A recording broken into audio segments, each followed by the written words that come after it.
you would have been, because you would have understand that there is already discussion that is taking place between the Movement of Democratic Forces of Casamanceactu, that is MFDF, and the ECOWAS, of course, officials and the presidential task force who were tasked to investigate on the clash that took place between the ECOWAS forces and the MFDC forces in the Fonyi, and which resulted to so many issues. And then today, after many talks, they are set to release the 7 soldiers who were captured by the MFD rebels. So we are going to discuss on that because our team is on the ground where the negotiations are currently taking place, and we understand that the negotiations have started a few moments ago. So we'll discuss about that, how important it is to have these soldiers released, and what should be the way forward to avoid such things happening again. This is why we are here to discuss with that, and we will give you more updates as we get them from our team on the ground on this crucial moment of having the Senegalese economic soldiers who were captured by the MFDC forces during their clash somewhere around Fonyi and the Senegalese border,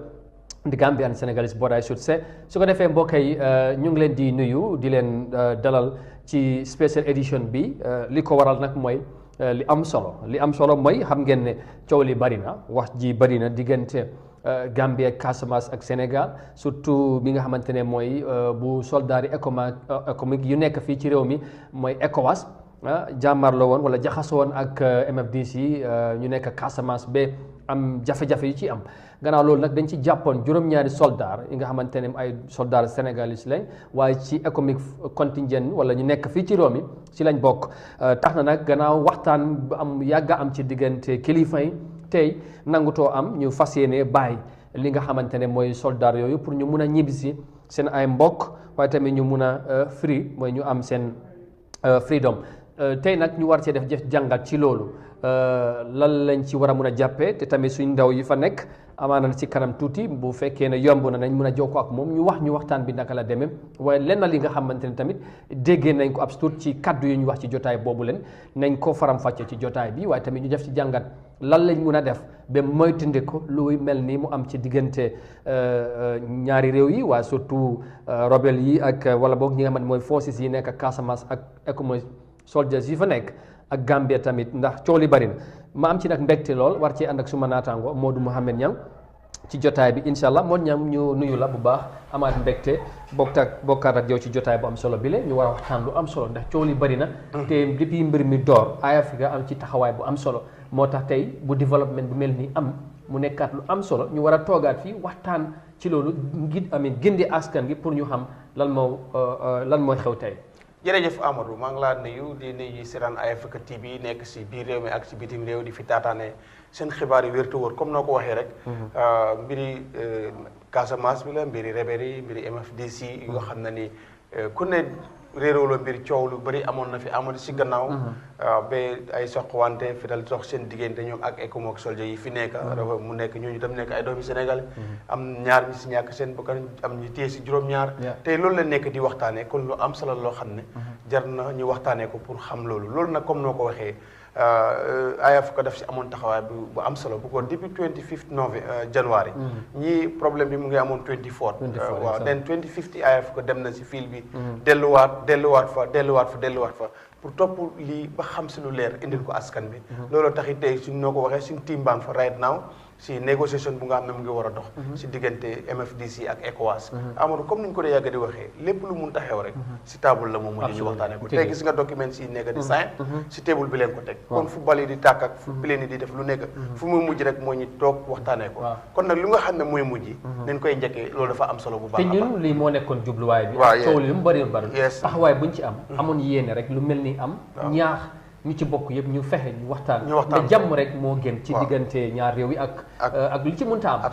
réeroo nag du ñàkk waaye bu réeroo amee na dal am waaye ñu waxtaan ñu fexe jàmm amaat te loolu moo taxoon ñu am ci taxawaay buñ ci am donte le coow li barewoon na am na ñu foog ne dafa am li tax ñu doon doxalee wala di taxaw pour askan gi xam exactly lan moo xew waaye jubluwaay bi moo noon lii kilifa foog ñu jox yi ñu waxtaan ci fexe ñii ñi nga xam dañ leen tegoon loxo ñu bàyyi leen waaye tamit ñu moytandiku lu mel ni soo foog na dina am solo bu baax. léegi dafa am solo amul tey ñu ngi nii toog last time bu leen a wane ku si ne ñu ngi la taka si gannaaw te loolu ñi ko def ñoom ñoo oote woon kon soo gisoon Eye Africa jóg dem si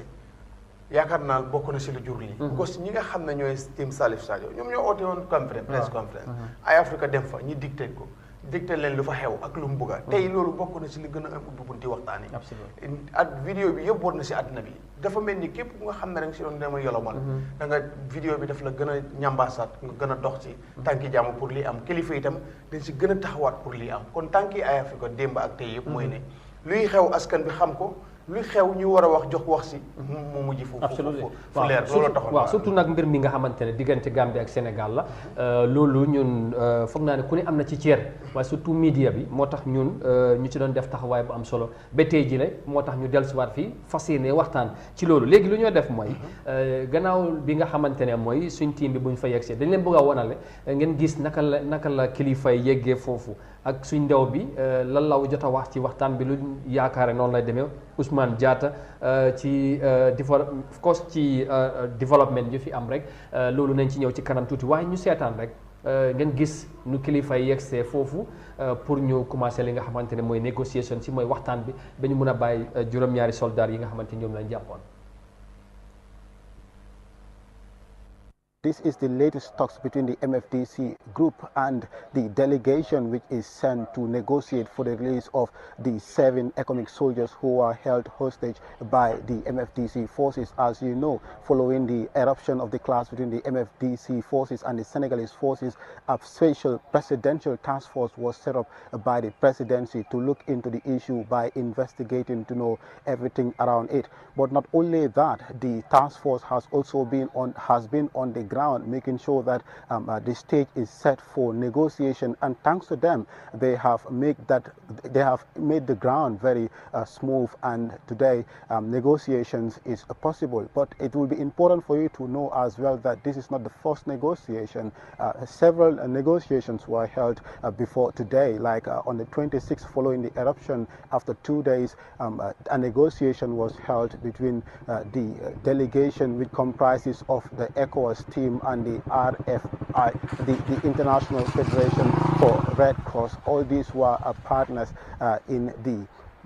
to make sure that the negotiation goes well. So today is another negotiation, and it's the latest one, and it would determine the release of the 7 economic soldiers who are held hostage by the MFDC forces. And as you know, the recent one which was held on the 6th of this month, and that was where they discussed about the modalities of how to release the 7 economic soldiers. So as we speak, the leader of the MFDC force is yet to arrive, who is Salif Sadio, and anytime he is here, we would start the negotiations would start soon. All right, thank you very much, Usman Diatta, and this was some moments ago, and we can tell you that the negotiations have already started. I mean, few minutes after that, report, and yeah, and we understand that the negotiations have led to some positive developments, as we all expected. We will going to look at that in details because we are getting some update from our team, like I tell you, on the ground, Usman Diatta and the rest of the team that are there, who are doing a fantastic job to update the public on this very, very recent development on the situation of releasing the Senegalese soldiers who were captured by the MFDC forces. Monyang, buñ ñëwaatee gis nga gaay yi kilifa yi buñ yegsee ci li nga xamante ne mooy ci ndaje mi balaa Salif Sadio ak gaayam yi di yegsi, gis nga ñu fi jógee ECOWAS, Red Cross ak task force bi nga xamante ne nguur gi ñoo ko taxawal pour ñu taxaw si ba gis ne lii tey mun naa am ñoom ñu yegg si ñu dem ci li nga xamante ne mooy fii leen wax ñu foofu la ñu war a daje gis nga li ci biir àll bi la ñoom tamit dafa mel ni seen xel dal na te Ousmane dafa wax lu am solo négociation si tey mel nu teel a door dafa am li ko jiitu gannaaw jaxasoo bu mu amee pour gis ne tey lii mun naa am waaw ñaari jotaay jiiti na ko because time boobu amul comme ni ñu ko waxee dënn yi ñu ngi tànga jaaxle mu ngi am si Gambie si boppam bi ko foofu la ñu jógee dem biir Casamance Sénégal tam seen ay doom leen téye so loolu xatit du ko réglé ndànk-ndànk moo ko réglé ba ñi nga xam ne tam ñooy rebelle yi ñoom tam seen dënn ñi ngi feesoon waaye soo bàyyi xel ñaari dajee yu ñu am ak li nga xam ne mooy journaliste yi wàccee na seen tension bu nga xam ne ni si leen door nag di indi li nga xam ne ni condition yooyu leen bugga tegal li nga xam ne mooy ECOWAS ak li nga xam ne ñooy réewi Gambie pour ñu mun koo waxtaane xamoon ne rek mbir yi moom fokk lu ñoo waxtaane lay nekk waaye nag xam nga comme nguur moom mbiram daf ko dee lamb si suuf lay jaar ak yooyu noonu lu bëri duñ mën a génn si kaw waaye ki nga xam ne moo mën a génn dem ci wax muy media wàccee neen tension yi ki nga xam ne mooy Salif Sadio because wax na ay yoon lu mu bëgg a wax spécial bu mujj bi nga xam ne ay Africa TV demoon na visite ko foofu la gën a wax wane ne tam mun na koo jox waaye foog waxtaan te mun nañ jàpp ne sax loolu dafa yombal négociation parce que dafa am li mu jàppoon te mu bëggoon koo wax Gambien si yëg ko ak kilifa Gambien si nguur gi tamit xam ko ci moom taxawaayam loolu tax bokk na si bu ko loolu moo war a taxal loolu bu ñu doon fekkoon ne tey yoon bi gars yi di jaar loolu mun na wax ne moo fara yoon bi ba loolu mu mun a am tey bu ko wax na lu mu bëgg a wax kilifa ñaari kilifa réew yi déglu nañ ko ECOWAS déglu na ko dox si tànki jàmm ba tey ñu ngi fa ñoom délégation bu jógee Gambie ñoo fa njëkka ak ECOWAS di xaar kii Saliou mu agsi ñu daal di waxtaan ko dafa mel ni léegi formalité rek moo fa nekk waaye waxtaan bi already am na bu ko defee waaye loolu yëpp taskati xibaar yi ñoo ubbi bunta bi because ñoom suñ toogoon si biir àll bi nguur yi toog fële di def si suuf loolu dara du doon sotti waaye Saliou dafa wax lu ko naxari si ECOMOG wax tam lu ko naxari si Gambie te yooyu dafa bokk si négociation si waxoon naa la ko maa ne la right now dafa am atu because dafa téye seebin am nañu si ñàkk seen bakkan ñaar seebin yooyu nag te moom gëj naa yëngatu ku ne xam na ne 5 years bi passé kenn déggul rebelle between Gambie and Sénégal something like that wala Salif léegi nag foofu noonu ñoom tekkaaral guñ nekke woon foog fii daf fi am atu bu nga xam ne dafa laajte lu mu bugg a condition nu mu ko buggee si boobu la ñoo waxtaan ak moom loolu moo tax tey ñu fekk leen ñoom seen bés te doolu réew mbir fii rebelle yu bëri suñu daaw tax ñoom jàmbakun fekkee nañ seen waxtaan yu bëri daf day jël fly dem France ou ñu dem Dakar waxtaanee ko fa waaye bii nag Salim moo oote si biir àll bi te oote waat oote yi njëkk yooyu tey moo jur bii te tey nit ñi am yaakaar ne incha allah juróom-ñaari doomi Sénégal yi nekk soldier dina leen release tey waaw mu nekk lu nga xam ne media bi am na si taxawaay gis nga signature boobu ngeen di gis ne lii moo ubbi jotaay bi ci loolu ñoom ñi jàppoon ñoom tamit dañ sign stakeholders yi mooy ñu ngeen di gis noonu ñoom tamit bokkoon nañ ci ñu sign ci documents yi pour ñu bàyyi ñi nga xamante ne ñoom lañ jàppoon loolu bokk na ci li ubbi jotaay bi tey waaye tamit leneen li nga xamante ne jot naa feeñ ci waxtaan bi mooy MFDC dañ ne ñoom dañoo delloo lépp li nga xamante ne ñi jàppoon loolu lañ seen moomeel la lu mel ni comme mobile ak mooy waaw seen fetal yi seen everything li nga xamante ne waaw luñ jàppoon si ñoom nañ leen ko delloo tey te tamit li ci gën a am solo ñu ne ñoom ñu ngi bàyyi juróom-ñaari soldats yi on humanitarian grounds mooy diggante nit ki ak nit ki ñu def ko ci ndekk ak teraanga pour ñu bàyyi leen ci nuñ ko waxee MFDC ñu loolu wax nañ ko tey ci jotaay bi waaw xam nga Sadio soo bàyyi xel force bi mu génn wax ak soldats yi media bi mu ngi ko doon wax bu fa ECOWAS demee xam nga ECOWAS dem na fa wax ne leen bëgg ñu release leen mu ne loolu ifin tey mun na nekk waaye dafa am moom itam mesures yu mooy teg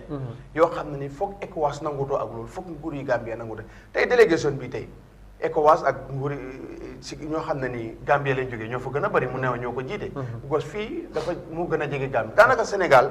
dugaluñ si seen loxo boolewuñ leen si sax because ECOWAS la waaye ECOWAS bi tey si réewi Gambie leen nekk moo tax tey délégation bi dafa concentré réewi Gambie ba nga xam ne ni sécurité yi fa nekk yëpp réewi Gambie la ak ñi nga xam ne ñooy ECOWAS ñoom ñoo dem pour def li nga xam ne mooy négociation bi waaye Saliou am naa ne dina si capitalise pour moom itam lu mu bugg a mu am te xam naa ne junju na ko léegi nag dañoo xaar ndax dina bokk si condition yi ñoo sayen ne pour troupe bu nekk kanilaay ñu génn fa au nord te moom mentionné na loolu depuis force day mu dajee ak ñi nga xam ne ñooy journaliste ok loolu am na solo xam nga ne comme ni nga ko yàggaa waxee condition yooyu amaana suñ team bi wala suñ ndaw bu fa nekk bu jokkoo ak moom dina ci gën a indi leeral waaye ci yenn update yuñ jotagum ci waxtaan bi MFDC ñoom lu ñu wane ne ci waxtaan bi nee nañ nekkuñ di xeex ak Gambia te ñu ngee woote nag Gambien si nañ ci génnee seen loxo. absolument waaw loolu nañ ci génn parce que nekkuñ di xeex ak Gambia loolu bokk na ci kaddu yi nga xamante ne dañ ko dëgëralaat tey dañ ko bamtuwaat tey ci ni ma ko mën a waxee ndax xam nga ne Salif Sadio waxoon na ko ci ñaari yoon yu mu génn te tamit nee na bu amaatee amaana mbir mi dana gën a métti ci Gambia ba pare nee na nag bëggul ñu toll foofu tey tamit dafa mel ni nañ ko waxati loolu ñu naka lañ ko war a mun a déggee ak suñ kilifa yi lan lañ ci mun a jàpp déggantaan. waaw Saliou moom lu waxoon Amadou xam naa du si génn wax naa la ne troupe bu nekk ak Kanilaay daf leen xatal te nu mu ko waxee nekkul di xeex ak Gambia ko tey mun neen wax ne gos comme ni ko olof yi da waxee saa yoo gisee sa tubéy sa xarit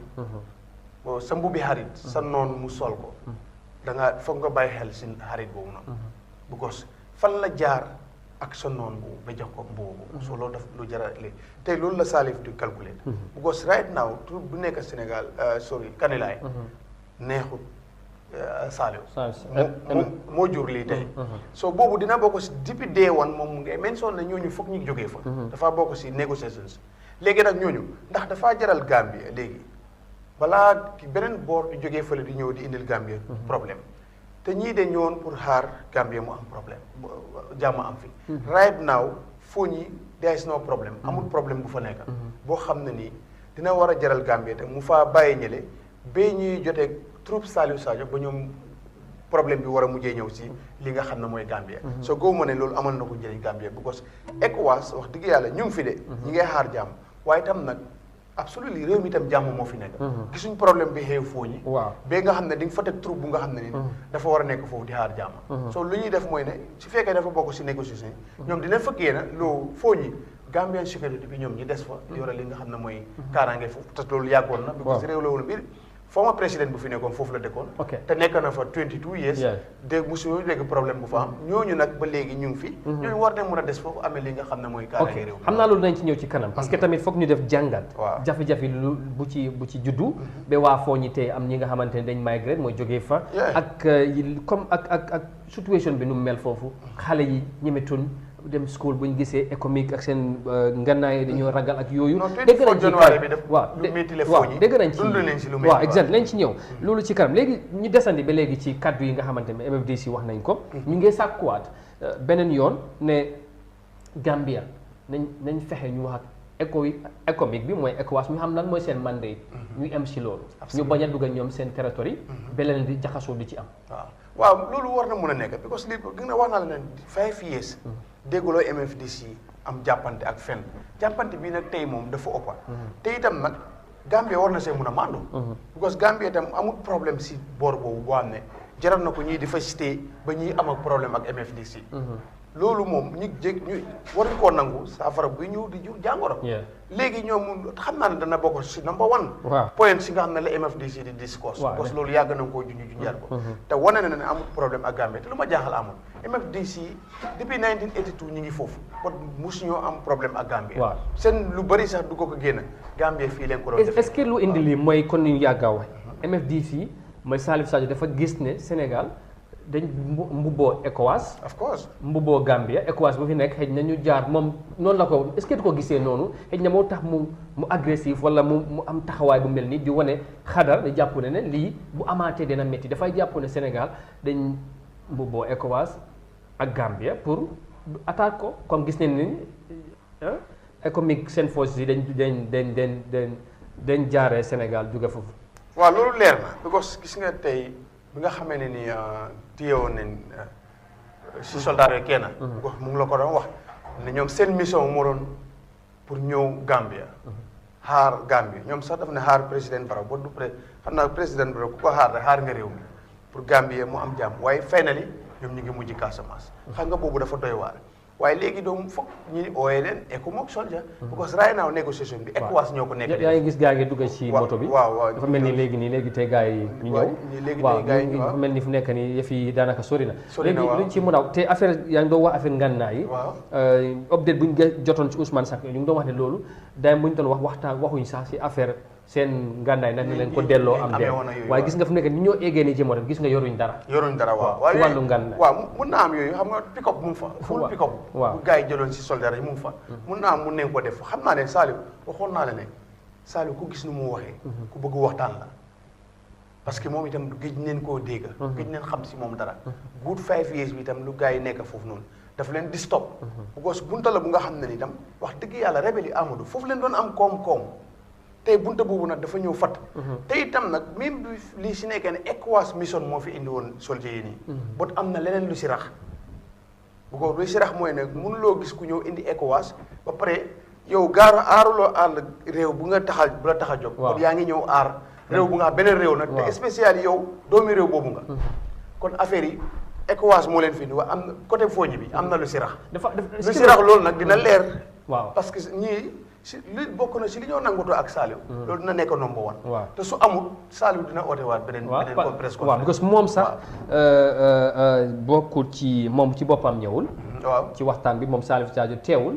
ci nuñ ko déggee dafa am keneen ko mu yebal pour mu ñëw teewal ko ci négociation fi waaye comme na ko waxee moom wax na waxati na xam na mun naa mu jàpp ne lépp li mu waroon a wax tey wax na ko te kadduam bi kilifa war nañ ko mun a dégg comme tey négociation formalité yi moom moo ci desoon ñu ñëw ñu matal waxtaani sarta yi mun naa ndaw buy ñëw teewal ko kooku indaale kaddu yi mu waroon a ñëw wax waaye tamit lépp lu ñëw wax ñu teg ko ci black and white ñu signé ko pour comme ni ngeen ko gisee nenu fexe lépp lu ñu cee wax ñu xam ne dañ ko nangutoo ci négociation si kon xam naa ne lu ci mënta am ci affaire weapon si ak yu ndax delloo nañ ko am déet loolu ci kanam nañ ci gën a ñëw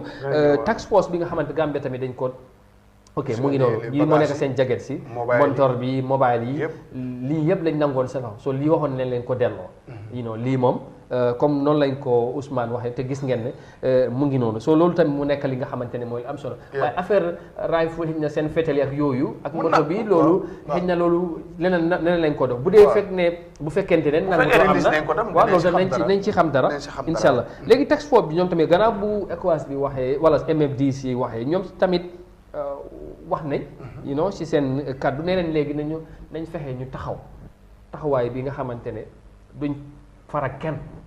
duñ farak MFDC wala beneen dafa mel daal dañuy yem seen place su ma déggee luñ bëgg a wax parce que dañoo neutral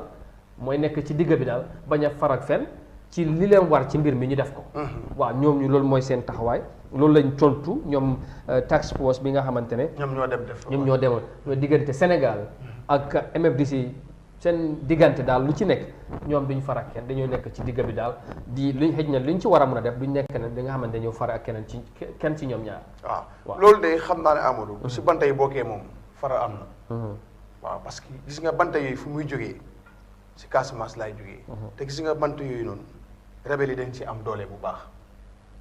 képp kuy jëflante mbiri bant rek xam nga ne ñu bant yooyu rebelle yi dañ ci am solo kon si fekkee ne ñoom mbiri kaaraange moo leen indi si réew mi war a ñoo jotee ak banta dara banta moom bokkul si wax naa la ne am na leneen lu si gars yi laxas moo indi problème bi tey te xam nga Saliou sax weddi na affaire yi drogue bu ñu réité woon ak nangam waaw loolu weddi na ko waaye loolu sax xel mun na ko nangu because pick-up yooyu mënuñoo réité wante drogue si fu du tali den 5 minutes te jotu ko loolu mënul nekk waaye li si nekk rek mooy ne rek am na lu si liy ñuul si soow mi loolu mooy indi problème bi loolu nag Saliou si négociation foog mu wax ne loolu nit mu génne na fa te xam naa ne task force bi ñoom tam dinañ d'accord loolu waaye daal Gambie moo warta nangu troupe bi stay Kanilaay mu jural ko mu am problème ak MFDC loolu war a ko woo parce que am na ay doomi am na ay sécurité nañ jël wala ñu mixi leen Gambien ak Sénégalais nekk fa ñu mixi leen ñu taxawee lan seen mission nekk fa ne ñu xaar boode bi xaar Gambie so loolu daal su fekkee ne moo am dina nekk lu nga xam ne ni xel mën na ko nangu. waaw am na solo ñu fàttali rek nit ñuy seetaan yéen a ngi ànd ak Africa TV ñu ngi leen di indil updates mooy waxtaan bi nga xamante ne xam naa ñu bari ñu ngi koy bàyyi xel jamono ji ci ni ñu ko waxee woon tey lañu war a bàyyi ñi nga xamante ne mooy soldat yu ñu jàppoon rebelle yu nekk Casamance teewoon soldat yi juróom-ñaari Sénégal yi nga xamante ne ci economic contingent bi fii ci Gambie lañ bokk xam ngeen ne on the 24 January ci weer buñ génn dañ jaxasoo woon am ay sokki amoon diggante ñaari forces yi ba tey ñaari ñàkk seen bakkan ñu jàppoon si juróom-ñaari soldat su ko defee loolu lañu nekk di waxtaan pour xam ndax bàyyi nañ finally ndax bàyyi nañ léegi dañoo jokkoo ak suñ reporter bi Ousmane bi nga xamante ne mu ngi foofu ci ground bi ci waxtaan bi fu mu doon amee. Well, thank you Ousmane. Good afternoon and thank you so very much for joining us. Now, bring us up to speed. What is the latest development on the release of the Senegalese soldiers who were captured by the MFDC forces? Have they been finally released? Thank you very much, Amadou.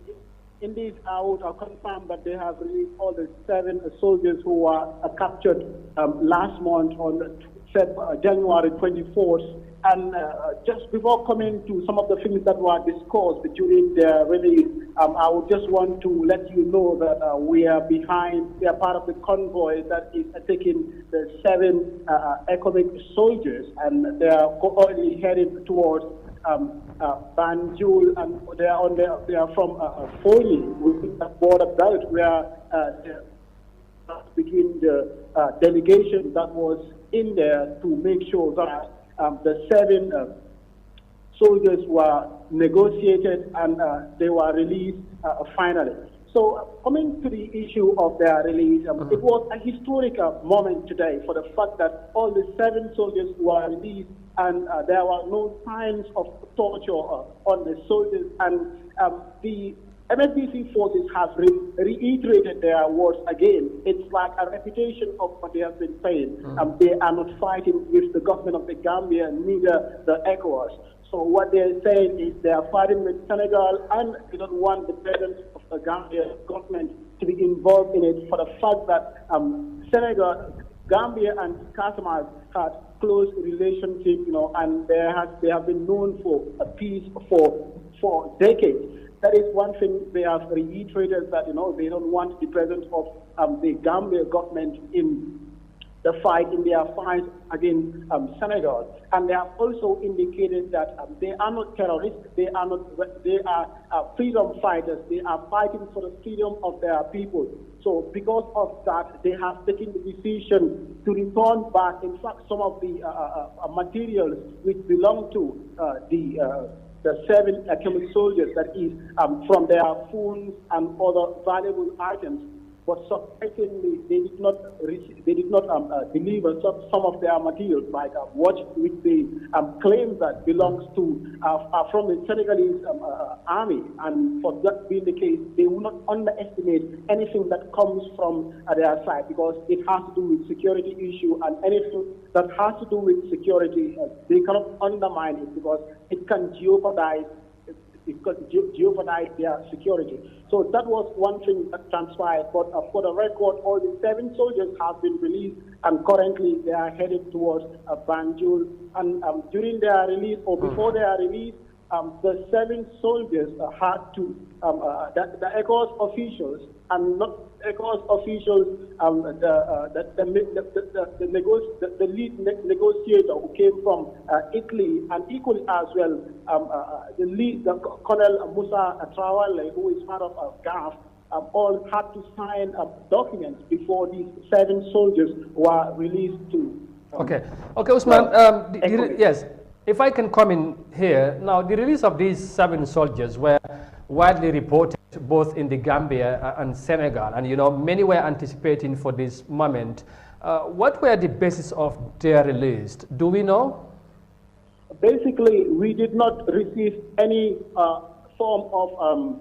basis with regards to their release. No conditions were attached as far as the event was concerned. This was in fact communicated by the operations commander of Salif Sadio. He said they are releasing these people on humanitarian grounds. They have not mentioned anything like conditions which they have put to them. But what is clear is that we have seen the operations commander issued a document to the political advisor of ECOWAS, who is also part of the team engaged in the negotiation of the release of the 7 soldiers. And the document was given to him by the operations commander for it to be handed to the president of the ECOWAS commission. So probably, who knows, we may insinuate that the conditions are being attached there, but as far as the event is concerned, they have not mentioned anything like conditions or basis on which they have released the 7 economic soldiers. So basically what they have made clear is that they have released the 7 soldiers on humanitarian grounds, for the fact that they are not bandits. They are people, they are freedom fighters fighting for the freedom of their people, which happens to be Casamance. All right. Now, again, on the negotiations today, we understand the task force was there, some of the officials, the ECOWAS officials, and of course the Red Cross officials also were there. Was Salif Sadio himself present, just to clear the purpose? For the record, Salif Sadio was not part of the team today. He was represented by his operations commander, who was Pat Sane. He was the one who uttered all his statements, or who spoke on behalf of the separatist leader today, which was more of the same words he has been saying in their previous sessions with the media, that is, they are not fighting with the Senegalese, with the Gambia government, rather neither the ECOWAS forces, but they are fighting against Senegal, and the government of the Gambia should move away from it. And in fact, they have also warned that any reputation of last month's event could turn out to be a different narrative, and this is something they are very serious about. And they have also indicated that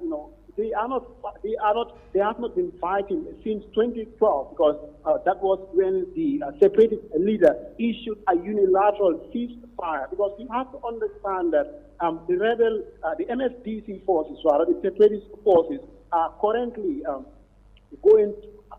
to peace talks in Italy between them and the Senegalese government. So following from 2012, they have issued a unilateral ceasefire, and from there they have not embarked on any mission or any attacks, fights with the Senegalese government. And this is one thing they have made clear, that they have during this time they have seized a lot of gadgets from the Senegalese soldiers, for the fact that most of, when they come to their grounds, they come with very sophisticated weapons. And Amadou, I think it would be important to mention this point as well. Colonel Kurubali, who was part of the economic mission, who accompanied the mission, also pleaded to the MFDC forces so that they can recover some of their weapons, because he in fact said these weapons are very quality weapons. They are they are modern weapons, and this is just trying to tell us that the MFDC forces, what they are saying is the truth, because for the fact that they have declared that these people came with very sophisticated weapons, very modern weapons, and according to them, if they were there for peace, they will not come with such sophisticated weapons, which weapons of destruction they would call them. So this is one thing the economic colonel has pleaded for them to return their weapons. But, so did they get them back? Were they able to get back? It cannot happen overnight, and with time they would also apply for the release of their gadgets. Okay. But equally as well, the MFDC forces at the latter part of the event, they took all the helmets and the bulletproofs of the 7 soldiers, because like what I just said earlier, they have indicated that if these people were, if the economic forces were here for peace at some point, they would not come with such sophisticated weapons. And equally as well, it is important for you to understand that they want to use these gadgets as evidence, because they have mentioned that they have seized several gadgets from Senegalese soldiers from their previous clashes. So this is something that they are not in fact using, because they have said that, and that was something that I could notice, that because I've not seen any of their men putting on a helmet. So despite the fact that they have seized them, one could say they will be using them, but we have not seen, from our observation, we have not seen anything like them with helmet or holding sophisticated weapons of the ones that were seized from the economic forces actually. All right. I know, just lastly, before we get a quick update on the local language as well. Now, of course, it looks like the Salif Sadio representative re-echoed the same position that Salif mentioned, earlier on, that warning Gambian and the Gambian authorities to be careful, and of course, not to, to avoid, I should say, the same thing happening again. Now, what kind of reactions did we get from the Gambian or the ECOWAS officials if any one of them said anything after, the same message was sent again to the Gambia? The Gambian authorities, that is the the presidential task force present on the ground, which comprises of various security heads in the Gambia, from the Gambia Armed Forces to the police and PIU officers going on. They have all had what the operations commander of the MFDC leader has said today, that they are not fighting with the Gambia, they are not fighting with ECOWAS. Their main concern is Senegal, who have been provoking clashes between them over the years. So in reaction to the statement from the operations commander of the MFDC movement, Colonel Mustafa of the Gambia Armed Forces, who a key, an important person in all process,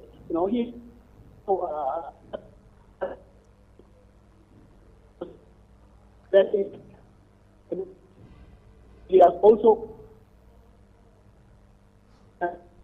Yeah, we're having some issues there with the line, and I know Usman is on the vehicle, of course, heading back with the soldiers. There's a very positive news there. The 7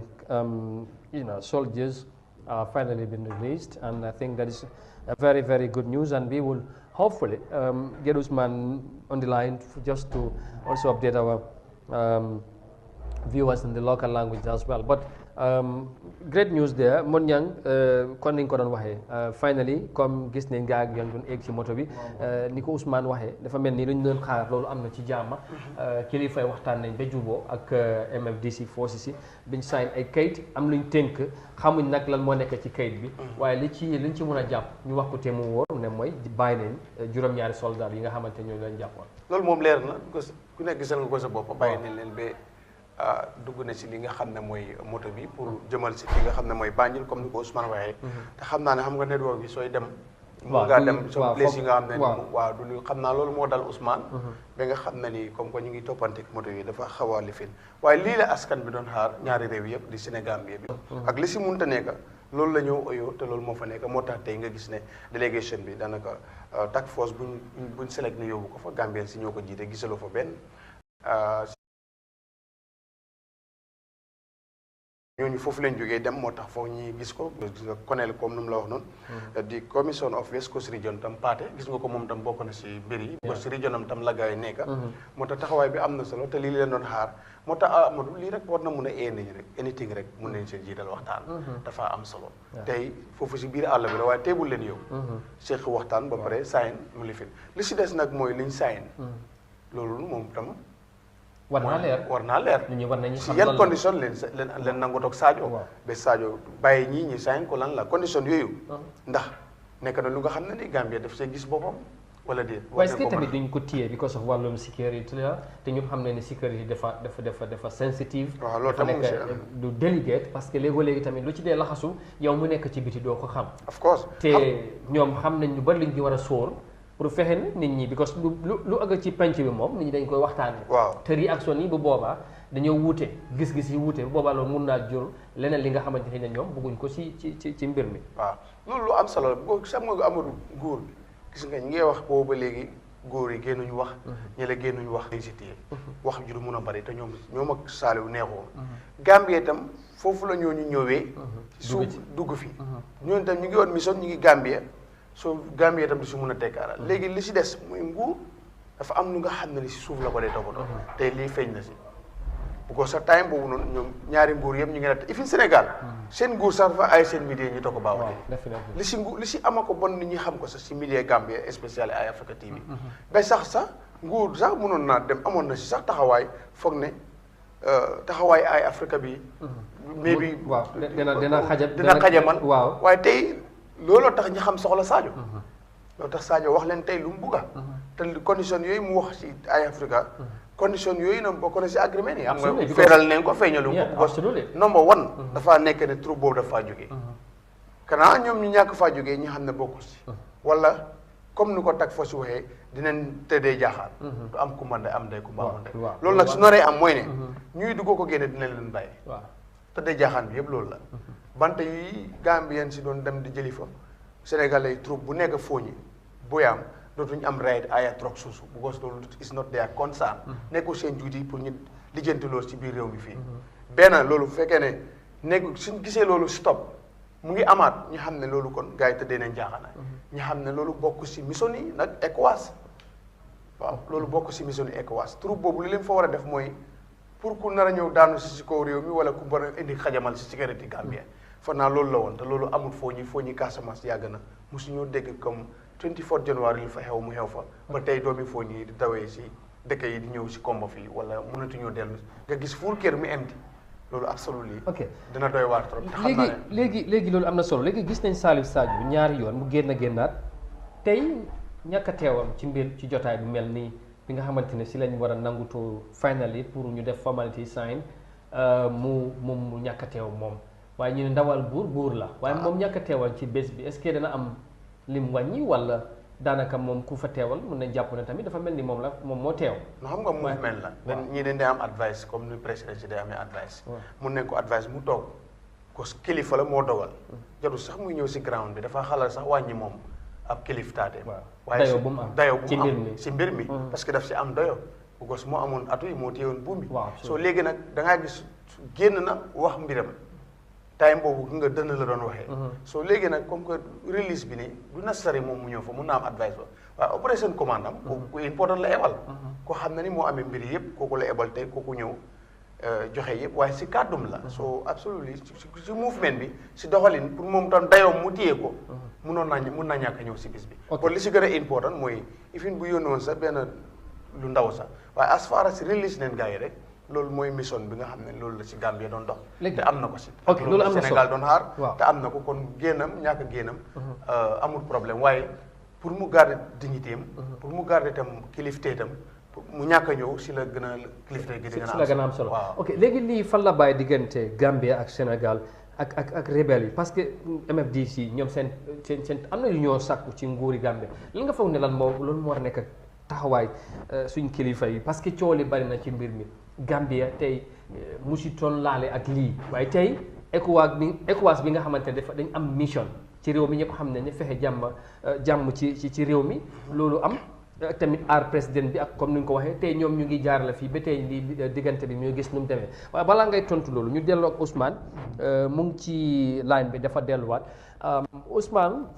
jërëjëf léegi. ñu gërëm la santal bu baax ci liggéey bu am solo bi la ñu bugg a tënk rek comme ni nga koy waxee léegi nii ci waxtaan bi ci kàllaame nasaraan mun ngaa confirmer ne lu ñu doon xaar tey am na mooy soldat Sénégal yi nga xamante ne jàppoon nañ leen bàyyi nañ leen ci ndaje bi nga xamante ne teewoon nga fa tey. jërëjëf Amadou comme niñ ko noo ko waxee rek. Senegalese economic soldier yi nga xam ne sax yooyu lañ MFDC forces yooyu lañ téye woon tey nag bàyyi nañ leen ci jamono yu nekk di wax nii sax baa ngee xool en convoy bi because ñun ñëpp ñoo nekk si benn line bi te soldier yi ñu ngi leen di yóbbu boori Banjul fu mu nekk nii nag xamanguñ nag soldaar yi ndax dañ leen di yóbbu Sénégal wala leneen waaye fu mu nekk nii nag xamanguñ but basically loo xam ne sax moo xew si place bi nga xam ne sax foofu lañ doon waxtaanee seen mbir bi moo di nekkut si biir Foni nekkut si biir like si diggante Foni ak Casamance la nekk. te tey fu mu nekk nii bàyyi nañ soldaar yi te si joxewuñ any condition lu tax sax ñi bàyyi leen waaye wone nañ ne ñoom dañ leen bàyyi on humanitarian ground ngir ne ñoom di MFDC forces yi sax ñoo nañ wone ne ñoom duñ ay rebel wala sax ñoom duñ ay bandi yi nga xam ne sax nañ nekk di saaca si biir àll bi waaye ñoom dañu nekk ay soldats yi nga xam ne ñoom luñ nekk di ut mooy gis ne Sénégal Casamance am nañ seen freedom ñoom loolu lañ nekk di ooyee seen boppa ñoom ñu ne ay freedom fighter lañ so ñëw nañ gis ne like 7 soldiers yi ñëw nañ leen parade waaye balaa ñu leen di bàyyi nag gis nañ ñi nga xam ne sax ñooy presidential task force ngir ne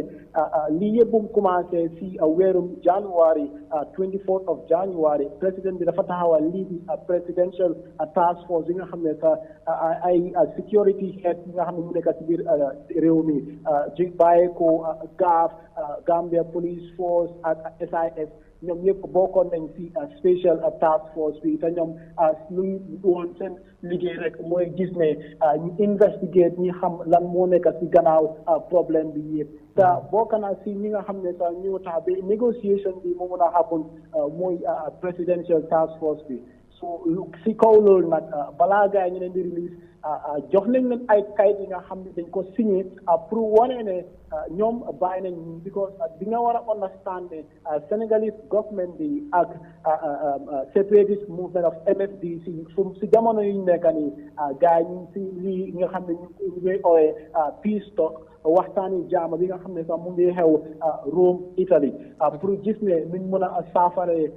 xeex bi nga xam ne moo nekk si diggante ñoom seen diggante ak Senegalese government bi nag ñoom nag MFDC forces yi ñoo nañ leeral ne ñoom nekkuñ di xeex ak Gambia bi tamit nekkuñ di xeex ak ECOWAS ñoom ñu nekk di xeexal mooy Sénégal te ñëw nañ ñaax nguuri Gambia pour ñu génnee seen gémmiñ si ñoom seen problème bi nga xam ne boobu lañ am suñ seen diggante ak Sénégal pour gis ne seen mbokkayaa bi su mun a continuer because wane nañ ne Gambia ak Sénégal ay mbokka lañ te suñ Gambia bi suñ na leen dugal si problème bi na nekk loo xam ne sax mun naa yaaxa seen mbokkayaa bi waaye kon ni nga ko leelalee rek bàyyi nañ 7 soldiers yëpp loolu nekk na li nga xam ne dëgg la bàyyi nañ leen lu nga xam ne sax seen mobile yëpp jox nañ leen ko ñoom because MSDC force bi dañu wone ne ñoom duñ ay sàccakat ñoom ay freedom fighter lañ so loolu mooy seen liggéey. ok loolu am na solo yaa ngi tudd nga seen mobile gis nañ ko seen ay montor ak tamit ñoom waxtaan bi fan la dooree ba tey ñu gis ne baañ nañ leen loolu mu nekk la am solo waaye lan moo ndax lu mel ni comme seen ay jumtukaay yu mel ni comme ay fetel ak yu mel ndax loolu tamit bàyyi nañ ko ak seen moto buñ jàppoon ndax loolu delloo na leen ko ak tamit ci lan lañ sign ci kayit bi ndax xam nañ exactly lan lañ binda nangatoo bi naka la demee donte ne wax nga ne sax putuñ ay condition wala teguñ ay condition ci kayit waaye ndax xam nañ lan lañ sign exactly. waaw Amadou jërëjëf si laajte bu am solo boobu noonu su ñëwee si wàllum seen yeneen bagage yu mel ni kon ay montar ay bulletproof ak helmet yi yooyu nag nekkoon na li nga xam ne sax yooyu ñëw nañ ko nanguwaat seen loxo gis na ñoom ñi ngay wone ne sax ñoom seen xeex bu nekk di am si ñoom xeex bi nga xam ne moo nekk seen diggante ak Sénégal si at yu passé nii jot nañ siis lu bëri si ñëwee si wàllum helmet ak lii di ay bulletproof waaye tamit ñoom lu leen gën a jaaxal mooy ne ñu wàcc yi nga xam ne sax soldats yi ñu ngi ko sol ñu ngi wone ne like armée Sénégal soldiers of Sénégal so loolu moo leen gën a jaaxal because ñoom dañuy come to the conclusion ne ECOWAS forces ñoo leen nekk di ñoo leen ñëw xeexal waaye buñ xoolee seen montar yi ñu ngi fa gis armée Sénégal te lu mooy firnde rek mooy soldats yi Sénégal so loolu moo tax gars yi ñu jël seen wocc yi ñu ne dañuy jël ay jumtuwaay pour seet ndax wocc yooyu noonu dara nekkul seen gannaaw because da nga war a understand ci 21st century bi lañ nekk te mun nañ am ay traaka ci seen biir montar yi te loolu nekk na li nga xam ne ñoom ñu ne seen security diñ ko caaxaane because loolu mun naa nekk li nga xam ne dina threaten seen security te loolu dina leen sonal trop moo tax ñu jël seen helmet si seen bulletproof si ak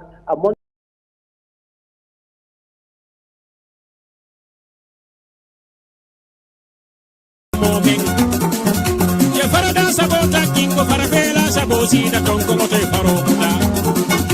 faro kuma datu mo mesa ko sanji folo dala sanji fo nyome karate folo ni marote magi mai ne di mulen ni chaw chaw chaw samanu moya bulo bula dimba kono ay ne kumto muta bulo la ya wulindi aya landi tunka mo kan sama saboli beye na kemba kika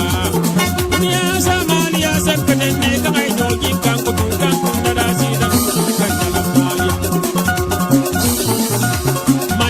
folo do mu fara guru kantel ti sori jankante fa manu mo no mu kanjalan al bando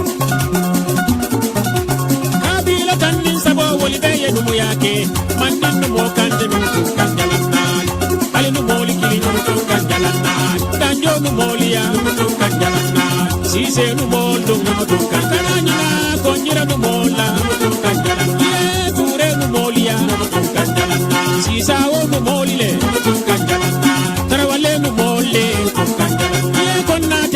molia kanjana nyina kamara nu mola kanjana ye fanne nu mofile kanjala kale kuruma nu molia kanjamu da nu mobile nu mokili kanjana Urana kanjala tun kanga be kombo berikama kande bambangana tun kanga nimbayam imanu ya sunya ma tombo ma padia para kuru kande bon singala muini mandinu mo kande ba kanjora nu mole tun kanjana